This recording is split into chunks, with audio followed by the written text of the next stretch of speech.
no one else is doing it, so that's the scary part of having to do it yourself, which now I'm very proud of and thankful that I have been able to do all of this by myself.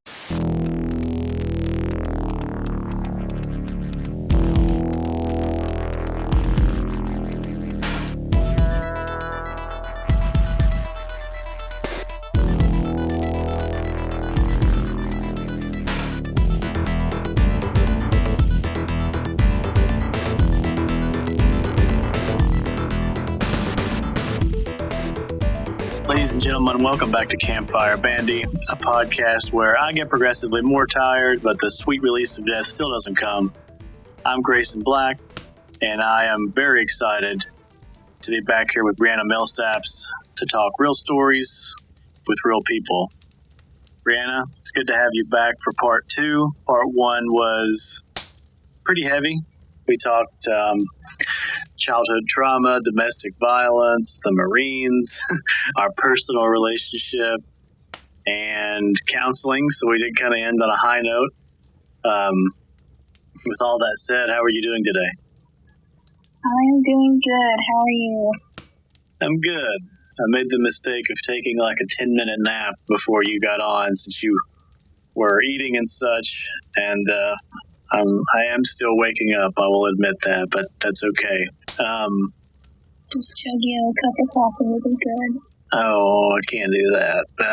That's a mistake for this old ADHD boy. So, you mentioned to me after the podcast last time that you wished you had been able to be a little bit more loose, that you wished that you hadn't been so nervous. I don't think anybody could blame you for being nervous just because of the type of topics that we were talking about, but I wanted to start today just by asking if there's any part of part 1, any section of part 1 or any topic that you wanted to revisit because you've looked back and felt like you didn't get to fully expand upon something. I can kind of reiterate, we talked about you growing up, your dad being incarcerated, your mom going through domestic violence and stuff, your struggles with her, and then going into the Marines. We talked a little bit about our relationship, like I said, and then we talked about Dr. Brown and counseling and all that jazz. Probably just to touch up on the mother and father situation. Just in case my family happens to listen to this, I didn't want to paint them in a too terrible of a light, and I think I might have mentioned that in the last one. But it's just weird that now I understand the dysfunction, and I do want to point out that even though my dad is in prison, I think time has really been good to him, and now we have a really nice relationship, and he's actually one of my go-to people, and he seems to always know the right things to say, so I'm truly thankful for that. Yeah, and I've met him. He's an extremely nice guy, and I know I have the privilege of knowing that you two write back and forth, and he's managed to still be a pretty solid influence in your life despite being in prison. I'm very thankful for it. Yes, and there was something that I wanted to clear up too, because I had a couple people reach out to me that were a little offended that I was joking around with you, especially early on. You I don't even know how to say it. It sounded like you were about to cry because you were nervous, and people were like, "Why were you being mean to her? Why didn't you just stop?" And I was like, "Okay, so here's the thing, people. Brianna and I know each other very well, and I would, if she was actually crying or legitimately upset, I would never keep this podcast going. But I can tell when she's fake nervous crying or whatever, and when she's actually upset. So I just wanted to clarify that if it seemed like I was being nonchalant about her emotional distress, I was not. I could see her. So, people always think I'm either about to cry or wanting to murder someone because of my resting bitch face. Well, it was more of right in the beginning when I did the introduction and you said, "Can we stop?" And I said no. We just kept going. You were like, "Please," and it sounded like you were like about to cry. Oh God. So anyways, I was not inflicting emotional abuse on Brianna in the last episode. At least I hope not. She can speak for herself. Yeah, not too bad. So let's keep things a little bit more positive this episode and talk about some of the positive things that you've been experiencing, or that at least seem to be positive over the past few months or so. And I feel like that starts with you leaving Athens. But that process for you definitely didn't start there. What was it that made you want to leave, and what did you hope to find when you did? So as far as leaving goes, I knew from about 18 I really didn't want to be in little old Athens, Tennessee, and so joining the Marines really helped to get me out and see different places, and then having to come back was definitely a slap in the face, and I think I just adjusted back to being in that little small town. As far as leaving the second go around, I think the restlessness had really kicked into high gear, and I was still going to therapy, and I got to the point, and I mentioned this to a few people here, that I had already grown more in that year, but I knew the next step that I needed to take was to go even more and venture out.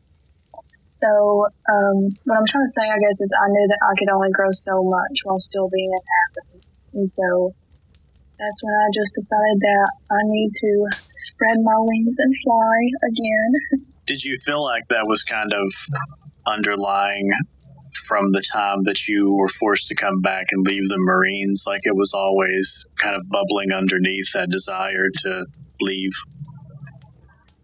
Yes, it's definitely always been there, and the dreams to go out west and go to school out there is still very present, but I think I just put that on the back burner for a few years and just worked odd jobs and was kind of just existing, not really living. So I just got to the point where I needed to move away, at least for a little while, to get different perspectives again, but also to continue my growth. And just to clarify, I think for people that haven't felt that way, you did end up doing quite a bit of traveling, not necessarily traveling journeys that were vacations for you or by choice, but you went to Texas and Oklahoma and stuff with your sister a lot. But can you talk a little bit about why that didn't satisfy that itch? Well, partly because that wasn't really on my own time. I would just go there for a few days, and the biggest reason why I liked going there is just to be on the road. I think that I feel most at home when I'm on a highway, which seems pretty corny, but I just wanted it to be on my own time and my own plans. And so, I would take little trips. The last trip I took, besides when you and I drove to California, was right after the pandemic had started, and I loaded Asher up in my car with 2 backpacks and drove down to Tybee Island, and I just really felt the need to just get in my car and go, and I was just yearning to see the ocean, so I just went, and I ended up staying 4 days, and it was really, really nice. Yeah, and I mean, that was probably one of the first times you had done that by yourself, at least in a really long time. And I remember you telling me about that. It was kind of almost like it's almost like a small turning point in your decision to just go and do that. Yes, the Great Awakening. So you mentioned coming out to California with me. We did that this past fall when I returned to California to come to Santa Cruz. I know that could probably also be called a turning point, just because I could see how much it impacted you. I'll let you kind of talk about it, and if you would, kind of lay out for everybody the route that we took and maybe a couple places that we stopped, at least the ones that were meaningful to you. So as far as the trip, we started in Athens. The first night we stayed in Kansas City, and to me that wasn't anything special besides having Hawaiian bros that I'm still very much craving. Same. From Kansas, we drove to, was it Colorado the second night? No, I guess it would have been, I guess we did go on into Colorado the second night. We did it pretty quick. So, yeah, it was Colorado the second night. We technically stayed in Eagle. No, yeah, we technically stayed in Eagle, but it was right outside of Vail. Yeah, I really enjoyed Colorado. I could definitely see myself there if I ever end up wanting to be there. I think I could be content as far as staying there for a little while. It was really pretty, the town we went to. From Colorado, that's when we went to Utah, and besides seeing the Rockies in Colorado, I think Utah was like kind of getting towards the climax of the trip.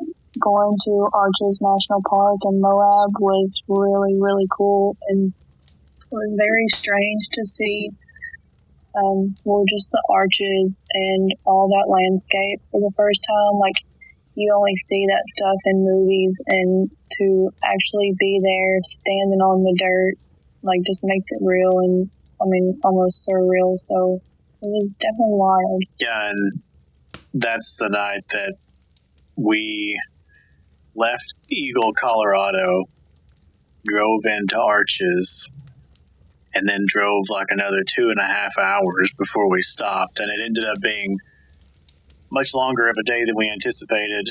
Definitely should have shortened that in retrospect so that we could spend more time at Arches. But I'll never forget, we stayed, I can't even remember what that little town was called, but we stayed in... Salinas. Huh? Salinas. Something like that. Yeah. Well, we got there at night, and I had an experience that is the closest I've ever came to real life shitting my pants. You might have been asleep. I can't remember, but I was driving, and we were getting close. We were probably about an hour out, and I was tired. I was just ready to be there. And we like topped a hill and came around a curve. And just as we did, my headlights caught the back end of an elk stepping out of the road onto the side of the road.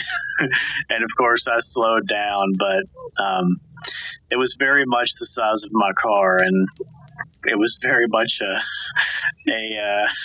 godsend that we avoided that situation. But I think that was the first time I had seen an elk in person, and to see it in that setting, it was just humbling, because that thing was literally the size of my little Nissan Juke.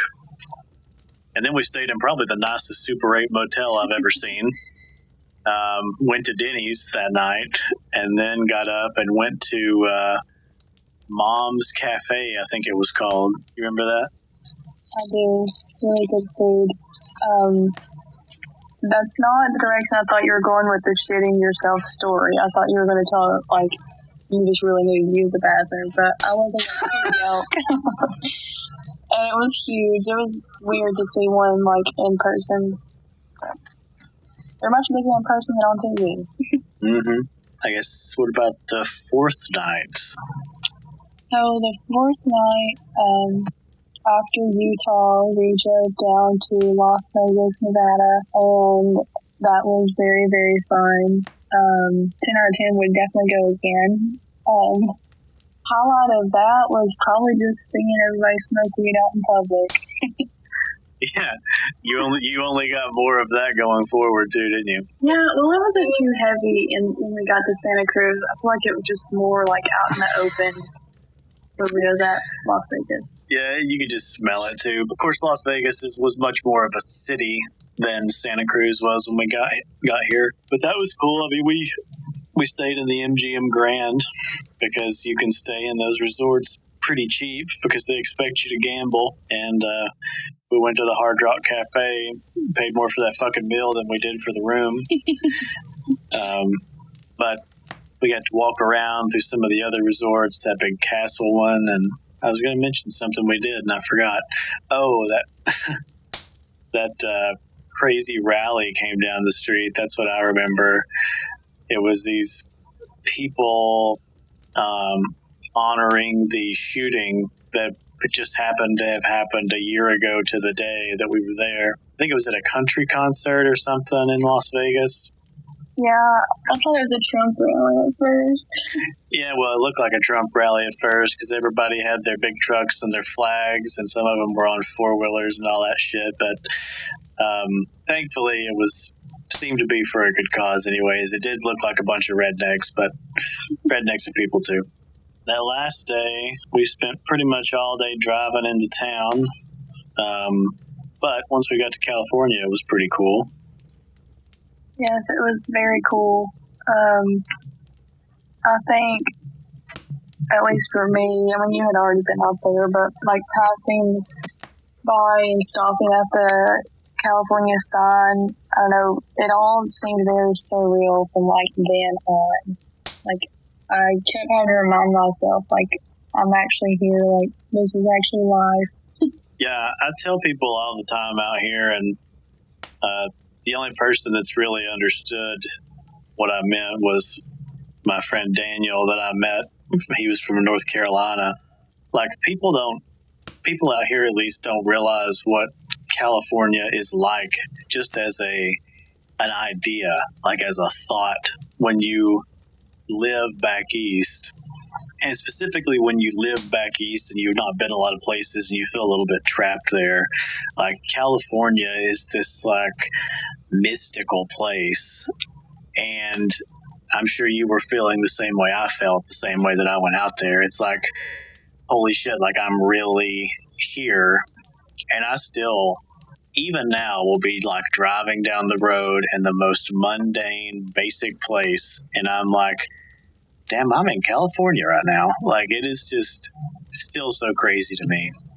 But definitely one of the coolest parts about California and all of the times I've been here has been Highway 1. Do you remember when we like first hit the one and got out of San Luis Obispo and got out onto the coast? Oh, how could I forget? Yeah, that was really, really pretty. It seemed like very like Incubus movie or music video. I don't know, that's another time that things just seemed really surreal for me. And it was just weird to actually be driving on the coast and just seeing the edge of the states like right there. The ocean was very pretty. That was definitely one of my favorite parts, was driving on Highway 1 and going through Big Sur. Yeah, it's weird how something about the California coast, I don't know if it's because it's rocky and there's just that literal edge, but you're like, damn, this is the edge of the state. Like, this is the edge of the United States. And when you're in, like, South Carolina, it's just, it's a beach. It doesn't feel as epic, but something about Big Sur and the stretch of Big Sur on Highway 1 really makes you feel like this is the end of this landmass. And it was all fun and games until I started getting tired and grumpy trying to get my ass up to Santa Cruz, because Highway 1 is fun if it is daytime and you are leisurely driving for the scenery. But when it gets dark and you're just trying to get to the place, it is not a fun road to drive on. It's a little bit stressful. Yeah, and the deer come out. Yep. And I've already almost hit an elk at this point, so I'm primed. But And then, we got to Santa Cruz, and that ended up being really cool. We went to the boardwalk, went down to the beach, had a good time. Oh, it was a damn good time. So, what was going through your mind as you got on the plane to leave California, having had this experience and then heading back to Tennessee? I think if I had to choose a word, it would probably just be very bittersweet, maybe. I was very sad to leave, especially after seeing that and then going back to reality, which, that was reality, but going back to small town Tennessee where, no offense to anyone, but very small-minded and there's nothing to do, and I feel like a lot of people there aren't really willing or wanting to branch out or ever explore. And so, which I already felt that I couldn't relate to a lot of people there, but going out to California and then coming back really set that in stone. And it also set in stone the fact that I wanted to be on the West Coast, maybe not California, but at least in Oregon or Washington, just to be close to that area. I think it definitely woke me up even more as far as knowing what I want, and definitely knowing that I wanted to get out of that little town. Do you still plan to try and get to the West Coast in the future? Is that where you think you want to end up? Yeah, Washington State is a goal, at least to be out there by early next year. Ooh, it's a big goal. Hey, it's not that big. It's manageable. So, I kind of alluded to this earlier, but what about travel? You mentioned that you feel most alive when you're on the highway. What about moving around like that inspires you? And what is it that makes you so restless in Tennessee? Do you think you could pinpoint that feeling and what it is about the idea of going somewhere new that, makes you feel alive? I don't even know if, it's just Tennessee. I feel like if I lived in another state, like North Carolina, and still had the beaches, I feel like I wouldn't want to stay there regardless. I've written poems about this, but it's kind of just like yearning for people that you have yet to meet and experiences you have yet to make. And it's just this, feelings that I've become almost infatuated with, of just the unknown, and just people who can tell me stories and I can make memories with, and I have yet to meet them. And there's just so many places out there, and it would just physically pain me to stay in one place for a long period of time. And as you already know, I'm pretty good with the minimalistic life, considering I go through all of my belongings every 3 months and trash most of them. Actually, we'll donate them. So it's just something I've always craved, and just not really having a lot. I would definitely rather just be making memories than gaining possessions. Yeah, and that's something that that's a goal that you've had for a really long time, and it's a feeling that I very much share now. But the tables really had to turn for me because I was pretty bought into the settling down full-time job kind of thing, and I've talked about that a few times on this podcast and some others already.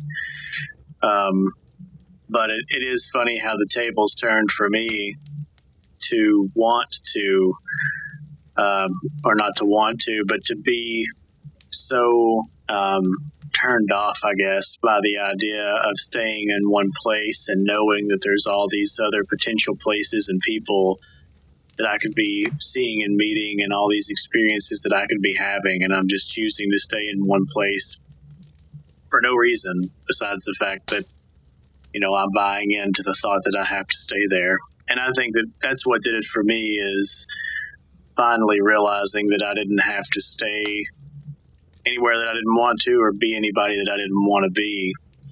And taking that first step and getting out really helped me to solidify the fact that I wanted to keep exploring and meeting people and seeing new places.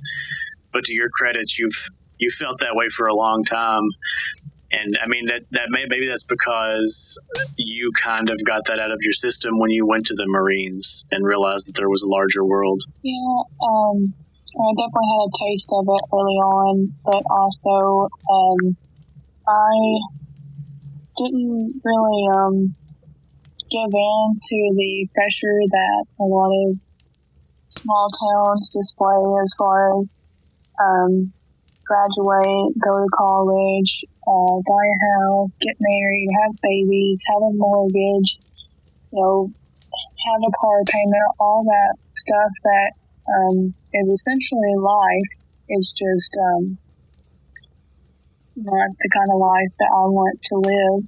And it's almost strange that being 23 and not married and without kids in that little town of Athens, like, you're looked at weird because of that, when that is very normal in, like, out west or in other states. So it's definitely different. Yeah, and everybody I'll speak for our community and our surrounding area, they're all kind of in that bubble of thinking that there's a way to do things, and you stay in line and you follow tradition, and making your family happy comes first. And out here in California, there's bubbles that are just as strong but look very different. But I think to be able to go outside of that is a really brave and noble thing. So you'll have to read us one of those poems sometime. Yeah, maybe sometime. Oh, sometime. Yeah. And one other thing is, as far as like feeling trapped goes, I mean, I've told you before that like I've felt trapped even while being there, but it's both ands, as Dr. Brown says. Like, I felt trapped, but I knew I wasn't, and I think that's the difference with some people, is they feel trapped, but they truly know they're not, versus maybe they feel trapped and they're okay with it, or they just don't want to change. I mean, I had a friend back home that constantly, and I think I mentioned this in the last episode, constantly said he felt trapped and he wanted a change in his life and he didn't like his job and how things were going. And I kept having to remind him that, like, it is completely in our hands, and if anyone's going to change it, it has to be ourselves. And I think that you just have to truly want that for yourself. Yeah, definitely. Do you think that it was like a self-confidence thing for you, and you were able to finally conquer that when you got into counseling? I honestly don't know if I would say a self-confidence thing, because of the fact that the way I felt, I thought I was alone. And in a way, I feel like I kind of was, as far as, like, no one else around me wants to leave. Like, everyone is content with staying in Athens, and that's fine, but that wasn't fine with me.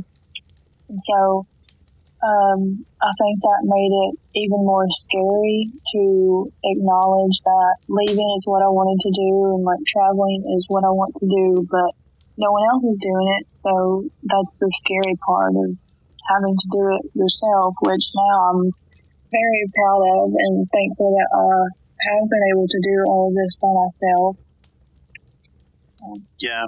And, to be fair, there are people that are completely content staying in their small town. That security is what motivates them, and the support of their friends and their family and their small town ideals. That's what makes them feel loved and makes them feel satisfied in their life, and that's completely fine. But I hope that Brianna's story and my story, and honestly just hopefully the stories that I'm able to tell with this podcast, inspire the people that feel trapped and that want to make a change and don't know how, because they're scared of change or because they're lacking the self-confidence or the motivation, or because they do feel like they're the only one that feels this way, so they must be the one that has the issue or whatever. Just know that it's really easy to dig yourself into a ditch when you're feeling that way. And it looks so much different once you're on the other side of it. And once you finally are able to pick yourself up and make this thing happen and get out and really follow what you know that you want to do. And I want to use that to kind of transition over to where you are now, Brianna, because you did get out. Could you talk a little bit about what it was that finally pulled you out of Athens, Tennessee? So I won't talk too much about the future, but I will say that my rough draft plan, well, not really rough draft, it's the plan, is to get a camper van and travel around with that. And I had that idea in my head before I left Athens, and I kind of told myself, asked myself, how was I going to obtain this goal? And not that there's anything wrong with factory work, it's just not for everyone. I knew that I could either work a factory job and save up all my money and still be in Athens to get this camper later on, or I could get a job outside of the state and save money. And so I chose the latter one, and that's where I am now. You want to just roll off into the job, or? Yeah, so talk a little bit, if you could, about how you came to know about the position you're in now and what the process of getting into it was like, and then maybe roll into leaving and going there and starting and everything. So, I heard about this position through you, actually. I am currently an AmeriCorps NCCC member. I serve through the North Central Region campus, which is based in Benton, Iowa, but I am right now in Indiana until May. And what does NCCC stand for, just for those who may not know? NCCC is National Civilian Community Corps, a simplified version that they tell us not to say. It's basically a domestic peace corps. Yeah, and that's pretty much just AmeriCorps in general, too. If there's, ironically, a lot of people that don't know what AmeriCorps is, and I don't think that they like the term, but it pretty much is just the domestic peace corps, or a version of the Peace Corps just for the United States. And NCCC is a specific program in that. Before you go on, could you talk a little bit about the structure of it, and specifically what makes your program different from mine? So NCCC is the same as AmeriCorps, a national service program. You can join. I feel like I'm recruiting. You can join from 18 to 27 years old, and what makes this different is instead of the state and national programs where you can choose the specific city you want, with NCCC, you are stationed at any of the 4 campuses around the U.S., and it is a traveling job. So, trying to give it a brief summary, I will go on about 5 or 6 projects, I'm pretty sure, during my term. My term is from February to November, and basically we travel to different states and helping with whatever the community we're serving in needs. So that could be environmental stewardship, natural disaster relief. Some people are helping with COVID vaccinations right now. Red Cross things, as far as the disaster relief, urban and rural development, infrastructure improvement. I think that sums it up. And the process starts with a training you go to a training facility depending on what region you're stationed in. And then once you complete that training, you go out on the spikes or pretty much the project locations that you're going to be doing, correct? Yes. So, rewinding a little bit, I applied fall or winter, I think, of last year, and thankfully you helped me with the application. I'm pretty sure I submitted it the day before the due date, but I was accepted and found out that I was going to be serving in the North Central campus, which is again in Iowa. Okay, hang on. I've got to ask because I remember this. I remember us talking a little bit about this. What was the process like for you to apply to this program? How were you feeling about getting it? How were you feeling about the program itself? And then compare that to how you felt when you got accepted, because I remember you going through a lot of different emotions at that time.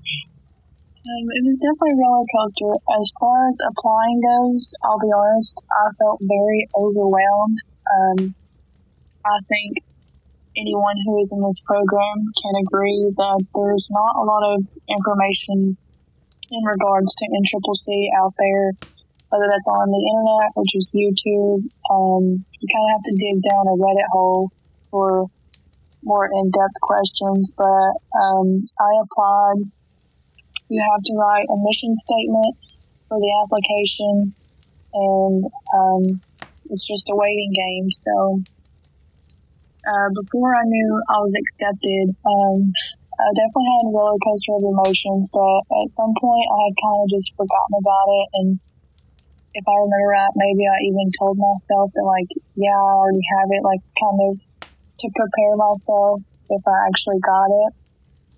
And so when I did get the email telling me that I was accepted, the emotion, I'm trying to figure out the right word.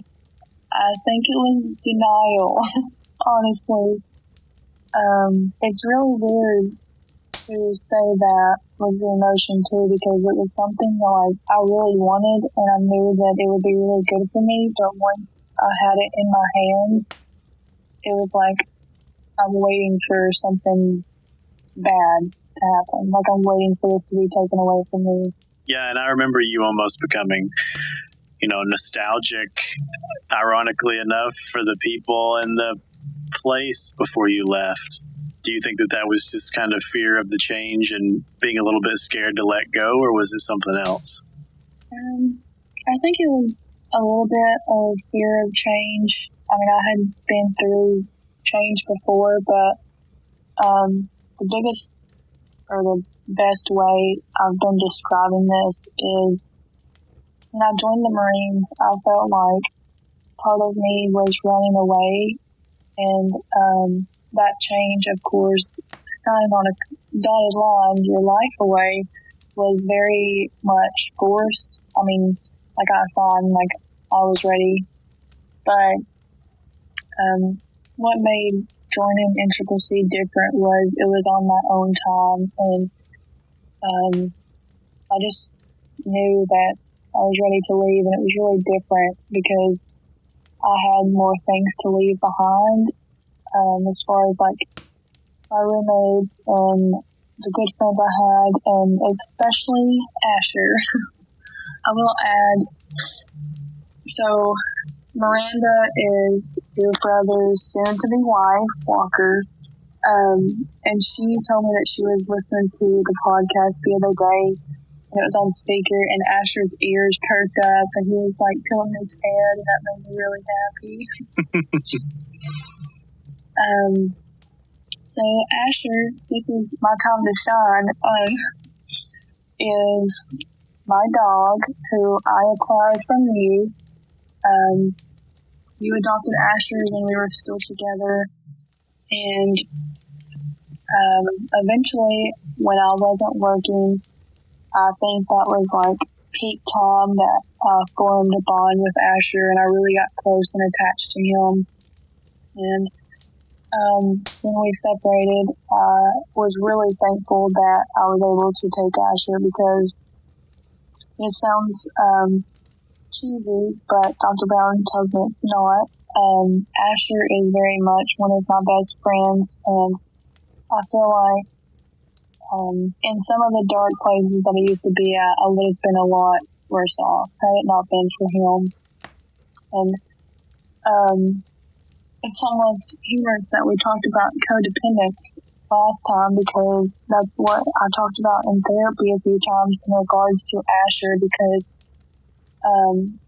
I felt that I was definitely leaning on him a lot, and that may sound silly to people listening as far as like leaning on the dog, but Asher made up so much of my life. I mean, when I woke up and just every day throughout, like he would go everywhere with me, and like I would even try to picture like what I would be doing had he not been there with me, and I just couldn't imagine it.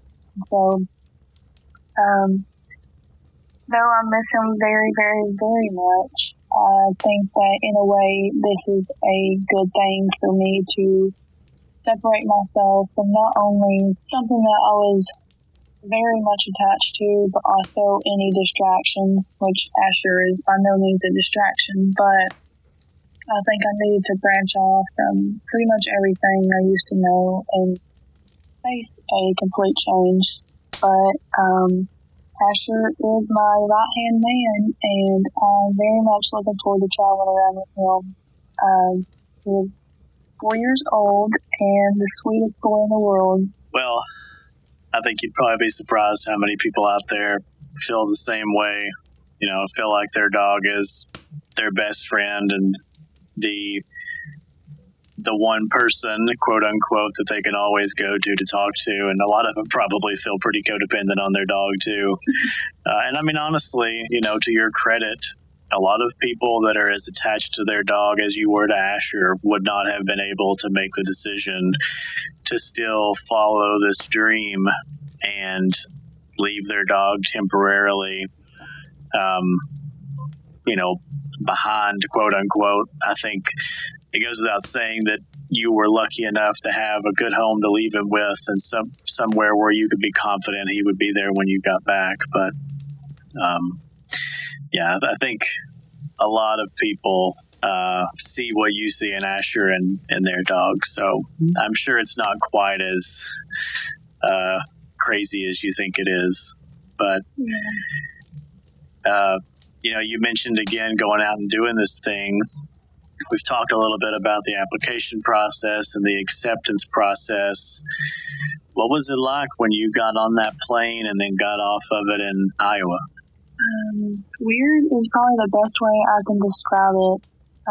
It was definitely strange to fall asleep for that last night in my bed in Tennessee, and then the next night be falling asleep in Iowa. And as far as the plane ride goes, I had a very early flight, so I remember waking up and it all just seemed, I don't know, almost like a dream. Like none of it really seemed real, and it didn't really seem real until maybe a week after I had arrived. But the plane ride, I don't know, it was just surreal, and I feel like I've been using that word too much. But I remember Walker's fiance Miranda, because I know she'll be listening to this, wrote me a letter a few days before, and she gave it to me that morning that I left. And I hadn't cried at all up until that point, but when I was on the plane, I opened that letter and read it, and I just started bawling my eyes out. And which is a really, really sweet letter, and I still have it, and I read it sometimes. But I think it kind of was like, oh shit, this is real and this is happening. I'm actually leaving, and I just left Asher and that little cozy house on Cruiser Street. And it was definitely, I don't know, just a hazy dream. It almost felt like. Yeah, and you said it was surreal, and I mean, I can 100% empathize with that and agree with that, because coming out here, it just didn't feel real until And it didn't feel real until like my mom was gone for a few days. And I really had to like engage and figure out what I was going to do and started working the job and all that stuff. Like everything from, man, I even look back sometimes and think about how surreal it was to tell my job that I was leaving, to start packing my house. I mean, there's so much about the process for you and for me similarly. We both kind of upended things, and the whole process up until you get there is just so surreal. I think that it was surreal for me, at least in the best way possible, but it's definitely surreal. So tell me about your experience in NCCC so far. We've teased the people up until this point. So what has NCCC been like, from the positives to the challenges to the life-changing stuff that you've done so far? You think I should start with the positives or the negatives? I honestly think that, think about this like somebody who may be interested in NCCC. Think about walking through it from like the time you got there up until right now, like the different things you've experienced. Because, I mean, just to preface before you do that, how long have you been in NCCC now? So I've been in since February 9th, so slowly going on 2 months. Yeah. So, and in 2 months, we talk often because we're good friends, and you've experienced a lot and you've gone through a lot of emotions. So just talk through that. You said to talk like I would be telling someone who wants to join, but that doesn't really help the fact that I feel the need to be brutally honest right now. So we might have to save the recruitment time for some other time. Yeah, I mean, start with the positives, and I just, it's not for everyone. And hopefully you talk a little bit about this, but we even talked before you went about how your time in the Marines was going to help you. As scared as you were that it was going to be like the Marines and remind you of that feeling, we talked a lot about how you being in the Marines was going to actually help you, because it's going to be such a huge change for people. And I mean, I think being brutally honest will help some people decide that, well, maybe this is not what I want to do. But anyways, please go ahead. So, yes, being in the Marines beforehand definitely gave me an advantage, I feel like, as far as kind of just things being different every day and working as a team, and like one day you could be in this state and one day the other, and cooking together and just everything like that. And a lot of people, well, the majority of people that join, I feel like, are kind of out of high school, or they're taking a gap year in college, and maybe they've never lived with someone besides their parents or their roommates. And so that definitely gave me an advantage. Do you want to just talk about campus life? Sorry, I was making some notes. Yeah, I mean, well, first and foremost, and you can elaborate on this if you want to, but the first thing that I remember you dealing with when you started was the fact that because NCCC is an AmeriCorps program, and because AmeriCorps is a federal program, they have a absolutely no drug use policy. Yeah. And, beyond, not only is it a absolutely no drug policy, you are drug tested. I was not drug tested. That may be because I'm in California, or it could just be because I'm in a different program where you're not traveling and stuff like that. I don't know. I don't really know why NCCC is so insistent on drug testing, but I remember that being a big deal for you. And then the other thing that stood out to me when we were first talking about all this is how you do everything as a team. Yeah. So as far as the drug test goes, since it's behind me, I could definitely spill the beans on that. I do partake in the devil's lettuce, not now, but when I was home. And if I'm being completely honest, which I think I've already told you this like a month or so ago, I personally feel like I was self-sabotaging this opportunity because I was scared, and that makes me sound like a little bitch, but like I was smoking pretty far up until my leave date, and I knew that it would probably take a while for that to get out of my system, but I just did it out of fear. No, really, and yes, out of fear, because I thought it was going to be very much like the Marines. Not that there's anything wrong with the Marines, I just wouldn't do it again if I could. So arriving to campus, the drug test is about less than a week before you get there, or less than a week after you arrive. And before I left for campus, I drank 2 detox drinks and was chugging water like my life depended on it. And so once I got to campus, I was still drinking water, and I think it was 5 days after I arrived was the drug test, and the whole time, like, I just built this wall up, and I was like, you don't need to get excited that you're here, like, don't make this real yet, because if you don't pass this drug test, then you're out. So if you fail the initial drug test, then that is an automatic dismissal from the program. But the gods were on my side, and with the help of H2O and detox drinks, I passed the test. And so you asked like when it felt real to me, and I would say after knowing that I passed the test, I think that's when like the floodgates were let down, and it just all kind of hit me like, okay, now that I'm like here and I made it, like this is real. This is going to be my life until November. Kind of like an oh shit moment. How did that feel? You know, what were those oh shit emotions?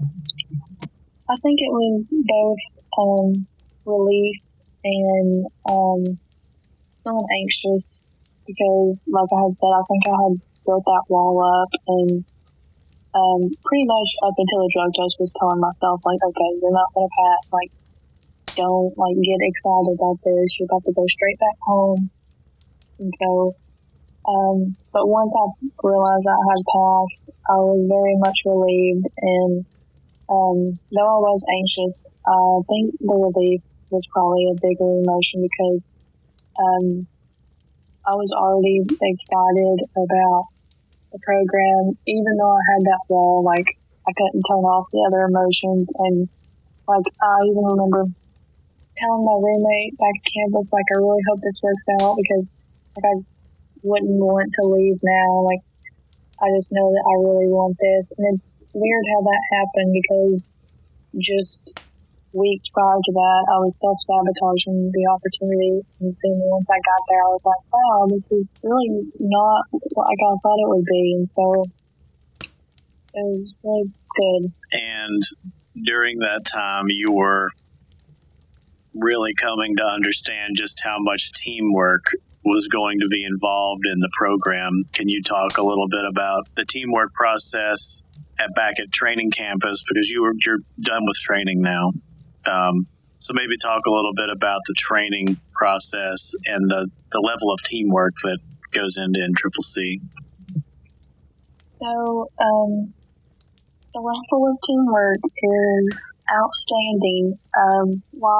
So after you arrive to campus, you get assigned your team, I think, within the first 2 or 3 days that you get there. And while it is very much team-based there, you still have everyone else, like your roommates and everyone from your class there. So that doesn't make it feel as team-based. But, I mean, we had CTI training, and it used to be 7 weeks, but because of the pandemic, they shortened it down to 3. So it was very, very packed full of information, and basically it is free therapy, and a lot of people look at it like that.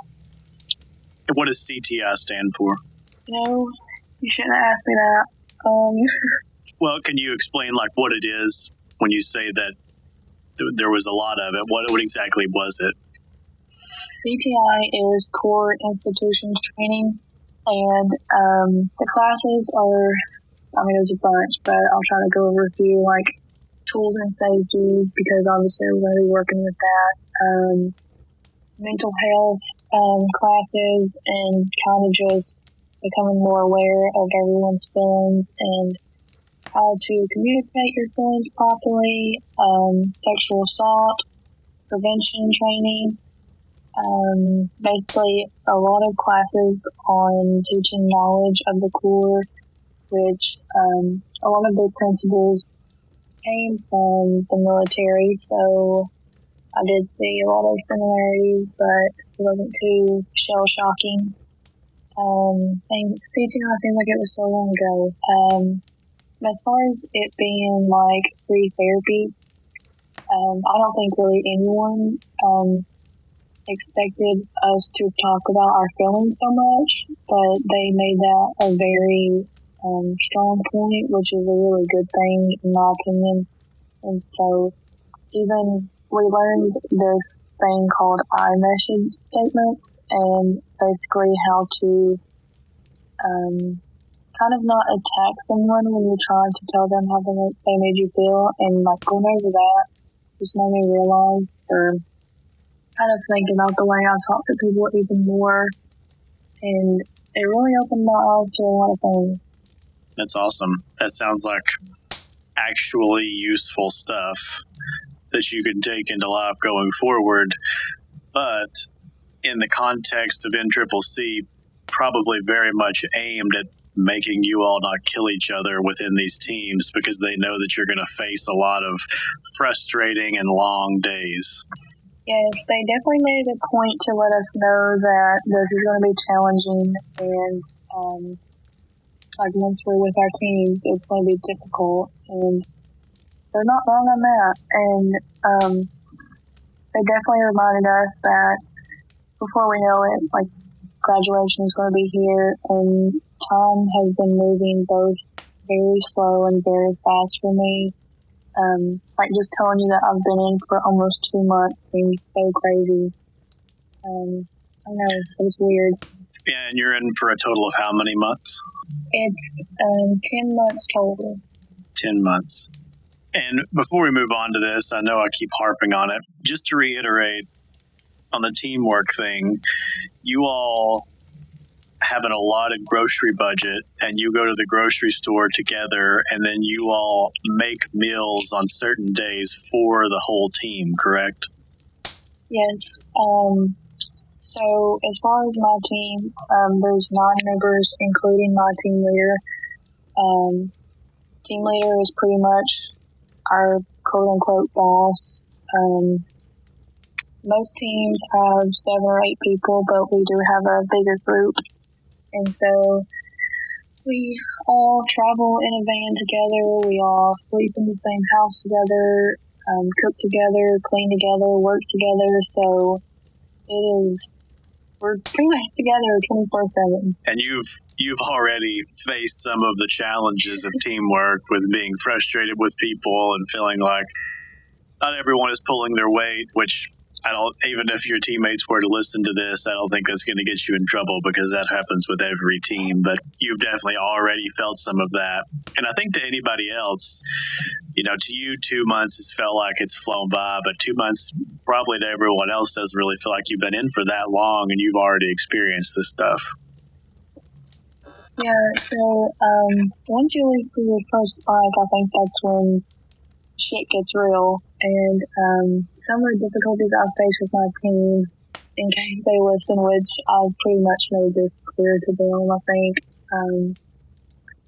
is, well, one I will say, I think that this is definitely teaching me a lot about myself, as far as like, I already knew that I didn't have a lot of patience, but that's kind of set it in stone, and it's definitely something that I'll put on the list to work on.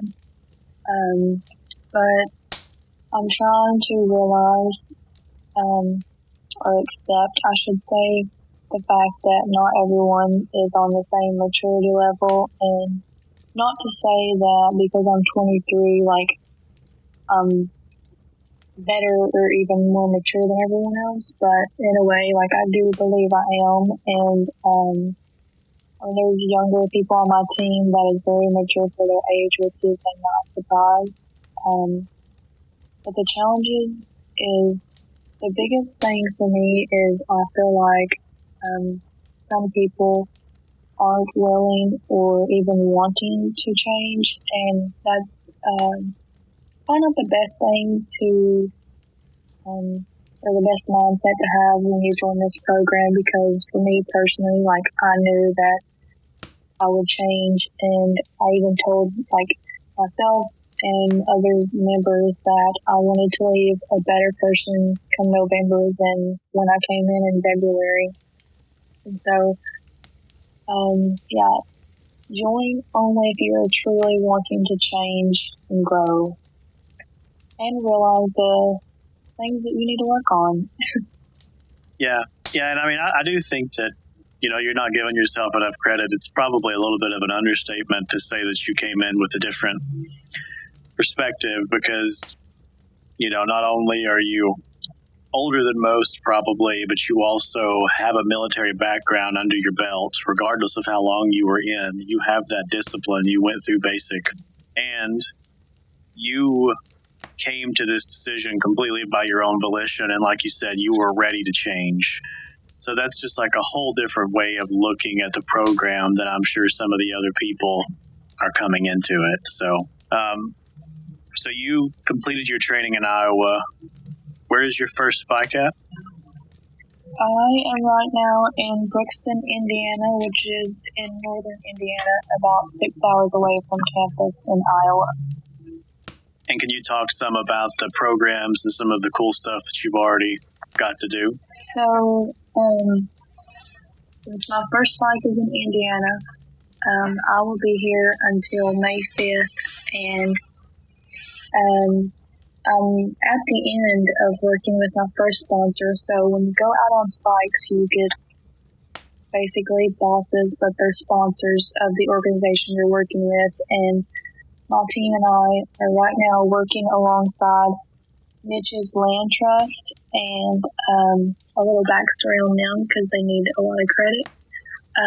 Mitch's is a organization that basically buys land or is donated properties and turns them into public sanctuaries, as far as like trail walking or just sitting by the river. The coolest work we've done so far was I was able to work about 7 or 8, I think it was, controlled burns. And I'm going to say you look like an absolute badass in that get-up, and I'm sure you knew that in that get-up on your Instagram. So at the end, you'll have to shout out your Instagram handle so anybody that doesn't already know you can go check out all the awesome pictures you've posted. But yeah, definitely talk about the controlled burn stuff, because it's really cool. Yeah, so the controlled burns, in case no one knows what that is, controlled burns are pretty much good for the environment as far as reestablishing new growth and kind of getting rid of the old, and also removing invasive species in a more direct and faster way. So I think in total I've been, haven't added it up yet because I need to put it on my resume, but it's been over 300 acres. And the controlled burns, there's, trying to think, about 5 or 6 people on each fire team, and they've been really, really cool. So I think doing those have really opened my eyes up to knowing what I want to do in the future. And I'll talk briefly about that. As far as my future goals, I've wanted to go to college for forestry and environmental studies before I joined the military, and was accepted to college and instead joined the Marines. And so I'm hopefully, rough draft plan, to join college and join college, go to college after this and study forestry, and I'm actually going to be getting my rep card, which is basically just be able to be certified to do the burns at different levels. And so it was really cool to experience that and basically awaken a passion that I didn't know I had. So I'm truly thankful for that. That's awesome. And I mean, it looked like a once in a lifetime experience. And I mean, if you go for this, maybe it won't be, but it definitely looked like one of those things that you see on somebody's Instagram feed and you think, wow, it would be cool to do that. And you were actually there doing it. So I think that's super cool. Is there anything else that's particularly noteworthy that you want to go in detail about? And otherwise, do you want to just bullet point some of the other projects that you've worked on so far? One last thing about the controlled burns. The last burn I did, and it was the last burn as far as this first fight goes, was on Monday. And Mitch's appointed me and another girl from my team to lead the burn, and it was Mitch's first all-women-led fire crew. So trying to make history and felt pretty badass. Okay, sis, look at you go. So that was really cool to experience, and I'm really glad that they trusted me with it. Hell yeah, women get the work done. And I'm sure, as much as you've talked about it today, clearly seeing you enjoying it on Instagram, you were displaying that you were really passionate about this and that you had found that. And I'm sure that they saw that too and saw that you would take it seriously and do a good job. And I'm sure you did. Yeah, we kicked ass. In the world. Damn right. So do you want to just briefly touch on the other things that you've done so far, just to give people curious about NCCC an idea of other things they might be doing? Yes. So besides the burns, we've been doing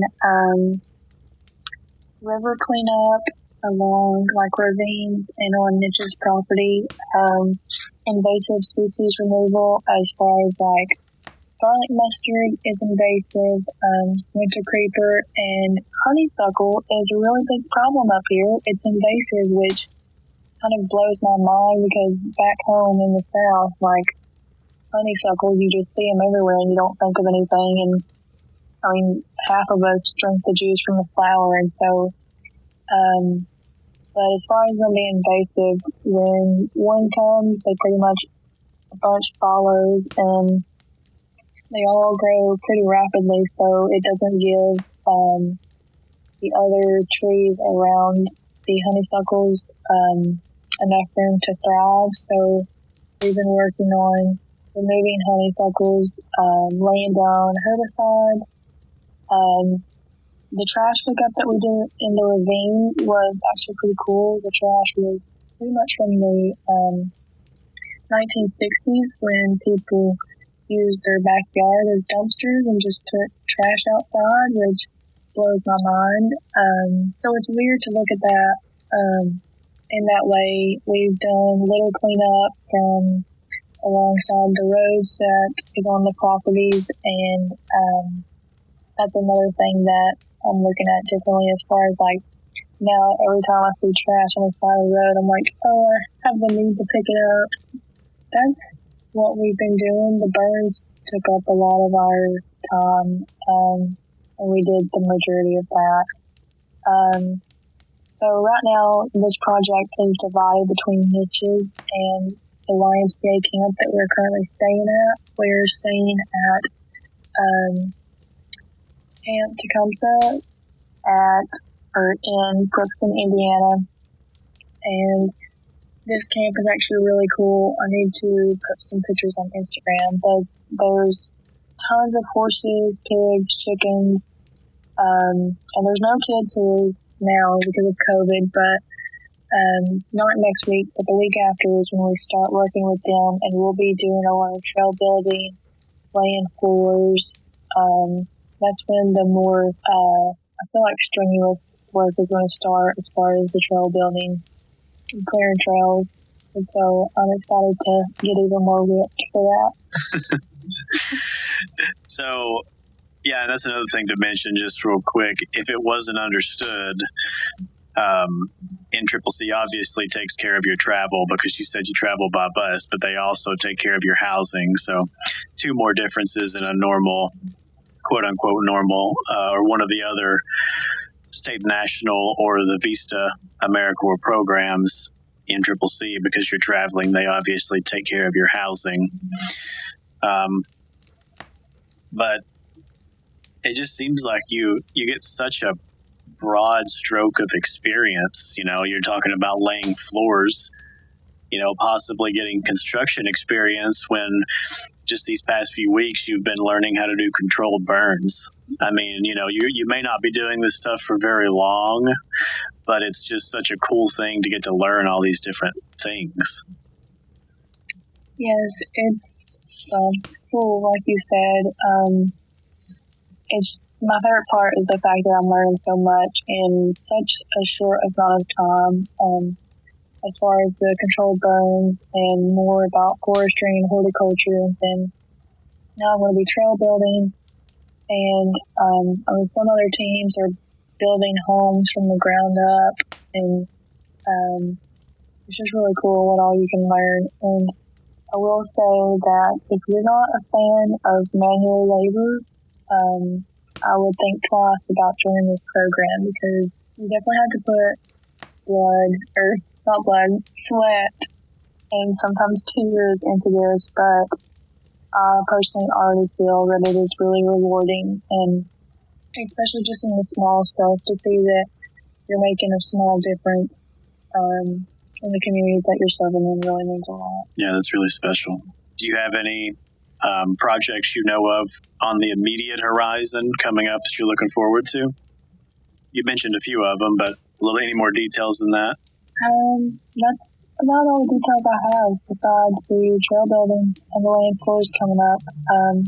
This is my last week coming up with the Niches Land Trust, and we don't know what we're going to be doing yet, but I'm excited for it. So would you say that your knowledge, or not just yours, but the whole team's knowledge of what you're going to be doing is kind of week to week? For the most part, yes. So before we left campus, we had a debrief with our unit leader, which is the person above our team leader, and we got a schedule, and it had from 8 to 5, Monday through Friday, and we've realized that it's a day-by-day schedule, because we start different times each day, and we've been working a lot of the weekends because that's when the weather has been right to do the burns. So it's definitely you find out what you're going to be doing the night before, and then you just wake up and go do it. That's cool. Something I just thought of, this may not be something you know, but do you know how Niches created a contract with AmeriCorps? Do you know how the places that you would go and the organizations that you would be working with get in contact with the AmeriCorps program? Yeah, so basically, the team leader of each team kind of puts in what fields that he would like the service projects to be in, and my TL really wanted environmental stewardship, and so we really lucked out with our first project. So how they get the sponsors is they can either request AmeriCorps members to come out, or our unit leader and the chain of command just sees or reaches out themselves to organizations that needs help or needs volunteers. And as far as Niches Land Trust, they have had several AmeriCorps and NCCC teams pass by them, so they're pretty acquainted with us, and so that was really cool. Well, it seems like overall the program has been a great experience so far. Do you have any final thoughts on NCCC? And at this point in your NCCC career, do you regret signing up for the program? Good question. Final thoughts if I could put a quote, it would probably be, it's not what you thought it would be. And for me personally, that is both a bad surprise and a good surprise. A good surprise just because, like, the work that I'm doing is just really knowledgeable, and I'm learning a lot, and it's very rewarding. And a bad surprise is, though my military background gives me an advantage to being on a team, like, if one falls, we all fall, I don't think that I realized, maybe just in CTI training, that how hard it would be to, I'm not going to say adapt, because I feel like I've adapted pretty well, but kind of roll with the punches of everyone else's personalities and their backgrounds. I definitely had to remind myself that, of course, we all grew up differently, and some more privileged than others, and some of us have maybe never had to figure out life by ourselves. And so that's kind of made it difficult. And here lately, especially the last week, I've been constantly reminding myself that I need to let go of the things I can't change. And it's definitely easier said than done, but it's all a work in progress. And as far as regretting, I do not regret joining, though I will be completely honest. The last few days, I have personally questioned me being here, and I will say the only reasoning for that is because of my team, and not to dog my team, because I'm not trying to do that, but I think, I'll say this, there's better ways to mesh or to try to work out things, and I feel just like we're not where we should be at the moment, and other people's attitudes have been bleeding off onto me, which is something that I'm working on, not giving them the control to do so. So I've been thinking about it a little bit, haven't regretted it, and I feel like even if it got worse, I still wouldn't regret it. But it is difficult some days, and so I've been trying to find a balance, and a balance is a little hard when the people that's kind of frustrating you is also with you 24/7, so it's difficult, but I'm trying. No regrets so far. It definitely sounds like the team could make or break the program, or maybe at the very least, the team could make or break your day. We can just say both. Yeah, but saying it's not what you thought it would be, both for the good and the bad, sounds like a very both and Dr. Brown type quote. So I'm sure he would be proud of you for saying that. But I have to say that hearing you talk about things and hearing the fact that you're taking the time and caring enough to process your own emotions and your own feelings, and recognizing that there is a better way, objectively a better way to handle things than some of your team is handling them, but then also trying to make sure that you're handling them in the best way possible, to me shows that you're already displaying leadership skills in this program. And I know that you're not the team lead, but you also said that Niche has recognized some leadership skills in you.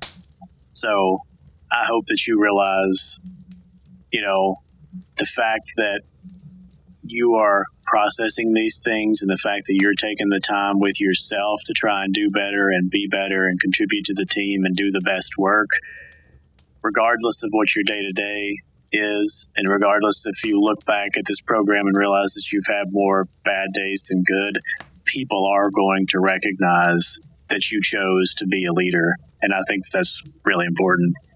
And I mean, I can already tell how much you're thinking about these things. And, I don't know your team, but I'm sure that some of them are not thinking about them as hard as you are. So it seems like you're really putting your heart and soul into it. And I think that shows that you're really enjoying the work. The teamwork is hard, I'm sure, but it seems like you're really enjoying the experiences that you're getting to have.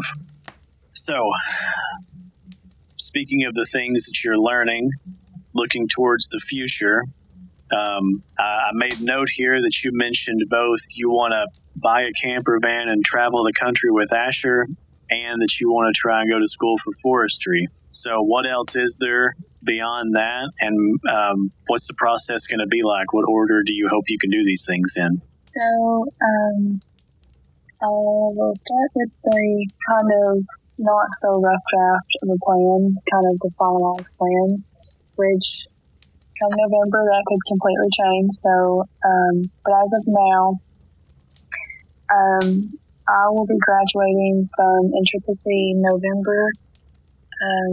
November 18th is my last day, but graduation will be a few days prior to that. After that, my plan is to go to Tennessee and scoop up my things and also scoop up Asher Boy. And I plan on renting a car and taking a road trip out west. I have a friend in Pullman, Washington that I'm going to spend Thanksgiving with. And so I've decided I'm going to go through South Dakota and check out the Badlands and also spend some time in Montana. So I'm really looking forward to that. As far as buying a camper van, that is my plan for this winter. So I'm saving up all the money I can, and I don't think I mentioned this. As far as this program, so we get a stipend every 2 weeks, which is very, very low. It's about maybe $160 every 2 weeks, and thankfully I'm at an advantage since I receive a disability from the VA, so I've been able to save that and not worry about touching it. So I'm truly thankful for the fact that housing and food is paid for and travel expenses. So plan is to purchase the camper and travel honestly for as long as I want. I don't really want to put a timeline on that. There's just places that I have on the list that I plan on seeing, and if it takes me a while to get from one place to another, then I'm completely content with that. Right now, I have some friends along the West Coast from Washington State down to California and through Arizona, so the plan is to just go visit with them a while. That'll probably happen in January or February next year, and so that'll be fun.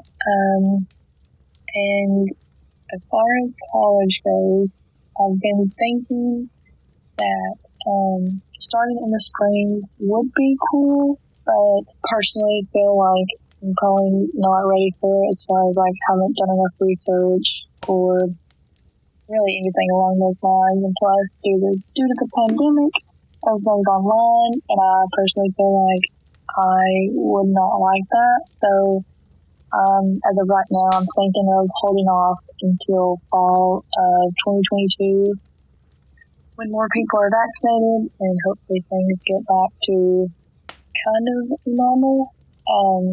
And I actually have been considering joining a state and national program, just since you can choose the city and state that you want to go to, and I feel like that would just be really nice to do. And so I would definitely probably pick Washington State or Oregon. So that is kind of the rough draft plan. I do not plan on doing this program again, not because of my views on it. I think it's a great program, but simply for the fact that I do not want to go another 10 months without my dog. And so this is a one-time thing, and so I'm trying to soak it up and enjoy it all I can. Well, like I said, I think most people would be pretty proud of you for being able just to go 10 months. period without your dog. So yeah, I will say leaving Asher was truly the hardest thing. I'm sure he misses you lots. He better. Yeah, for all that you've done for him, by God. Well, I mean, it seems like you already have a really incredible plan, and one that continues to focus on bringing the things that you truly want to do to your reality and not getting in another situation where you feel forced to do anything or be anywhere that you don't want to be, which I think is very admirable. This has been a really good conversation. We've covered a lot of good stuff, some heavy stuff, and a lot of the positive things that you're doing. Do you want to give any final thoughts on what we've talked about? I will say that I personally know that I did better than the last time, but I think that's only because the topics weren't so heavy. Yeah, now I won't get browbeaten by people that think I'm being emotionally abusive. Yeah, I promise you're not an asshole most of the time. Most of the time, yeah. That's what I keep hearing from people. I don't know what they're talking about. But, well, do you want to tell people where they can find you? Give out all your personal information, your social security number, but mostly just your Instagram account. It's still my whole identity.